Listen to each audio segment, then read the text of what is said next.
How to import cryptocurrency transactions into H&R Block Online. Hi everyone, this is Alana from Create, Login and Delete. Let's jump right into the video. First of all, you want to open up any web browser such as Google Chrome, and then on the search bar, search for hrblock.com and press enter. Once you are on this web page, you first want to sign into your account.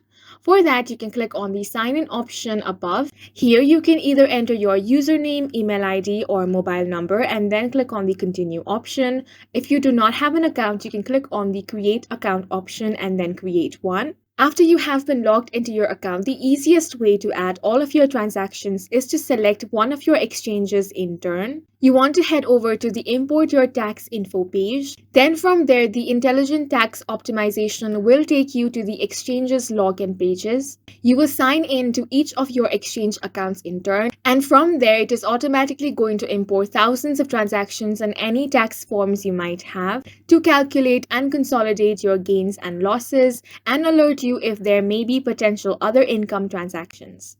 Your exchange might have sent you a list of your taxable sales, a 1099-B form, or a gain and loss report.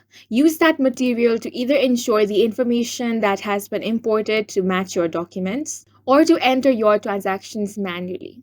Remember that you don't have to report crypto transactions if you just bought and held onto it or transferred it from one wallet to another. If you received crypto as payment for services, mined it, or earned it through exchange award programs, that's reported as income. The IRS treats crypto sales, exchanges, or conversions as property, and their earnings are considered capital gains. And that's all you need to know about importing cryptocurrency transactions into H&R Block. If you have any questions or confusion, do leave them on the comments below. Please make sure to hit the like button and subscribe for more helpful tutorials.